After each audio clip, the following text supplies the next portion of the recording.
Faut-il interdire les pistolets d'alarme en Belgique? Oui, d'après les autorités des Pays-Bas. Chez nos voisins, ils sont interdits. Dans d'autres pays européens aussi, ces pistolets peuvent potentiellement être transformés en armes à feu. Alors faut-il s'inquiéter? Pour le savoir, Mélanie Joris et Antoine Gualandi se sont rendus à l'INCC, l'Institut de criminalistique et de criminologie.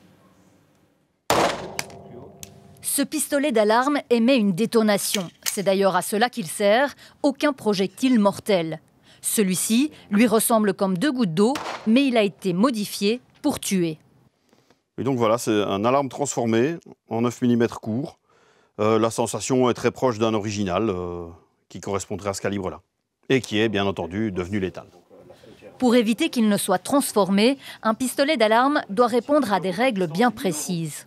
Un cahier des charges vraiment spécifique, très contraignant pour le fabricant, qui touche à la solidité des matières. Ça doit être dans un alliage de zinc vraiment spécifique, fragile, avec les zones de contrainte encore plus fragiles, qui rendraient la transformation difficile, voire dangereuse.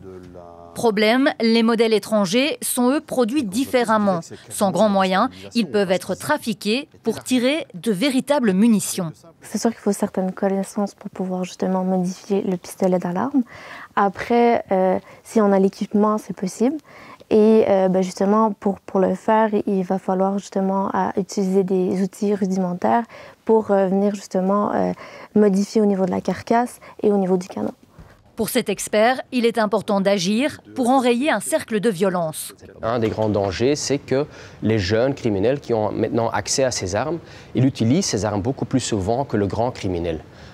Parce qu'ils sont beaucoup plus impulsifs, mais ça fait aussi que ça monte les sentiments d'insécurité dans le milieu criminel et ça monte aussi la demande pour ces armes à feu aussi. Preuve de leur utilisation par les milieux criminels, cette année, une trentaine de pistolets d'alarme trafiqués ont déjà été analysés dans ce laboratoire. C'est beaucoup plus que par le passé.